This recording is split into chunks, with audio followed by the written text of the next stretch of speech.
focused on acute transplant rejection, including both cellular and humoral mechanisms and the histopathologic features. Question 1. Acute cellular rejection. A 30-year-old man receives a kidney transplant due to end-stage renal disease from a living donor. Several weeks after the transplant, he presents with fever, graft tenderness, and decreased urine output. A biopsy of the graft reveals a dense interstitial lymphocytic infiltrate and vasculitis of the graft vessels. Which of the following is the most likely cause of this acute rejection? A.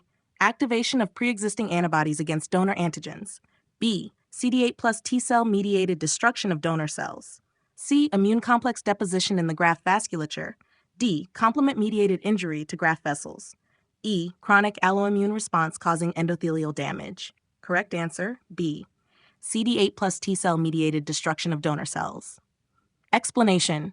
Acute cellular rejection is a type 4 hypersensitivity reaction involving CD8 plus T cells that recognize donor MHC molecules and attack the graft.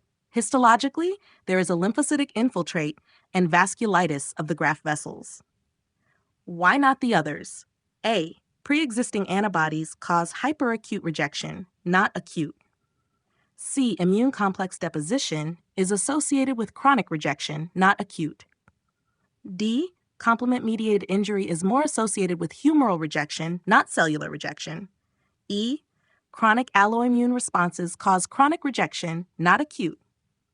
Acute humoral rejection. A 45-year-old woman receives a heart transplant due to dilated cardiomyopathy. Several weeks later, she experiences fever and worsening heart function. A biopsy of the transplanted heart shows C4D deposition in the graft vessels and a dense interstitial lymphocytic infiltrate. What is the most likely cause of this patient's transplant rejection? A. Hyperacute rejection due to pre-existing antibodies. B. Cellular rejection mediated by CD8 plus T cells. C. Acute humoral rejection due to de novo antibody production. D. Chronic rejection with immune complex deposition. E. Rejection due to insufficient immunosuppression. Correct answer, C. Acute humoral rejection due to de novo antibody production. Explanation. Acute humoral rejection occurs when recipient antibodies are produced after the transplant. These antibodies target the donor's MHC antigens, leading to C4D deposition and vascular injury. This is different from hyperacute rejection, which happens immediately due to pre-existing antibodies. Why not the others?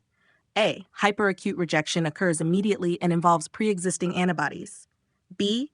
Cellular rejection is mediated by T cells, but this case describes humoral rejection with C4D deposition. D. Immune complexes cause chronic rejection, not acute.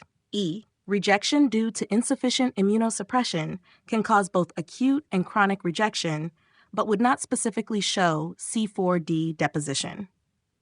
Would you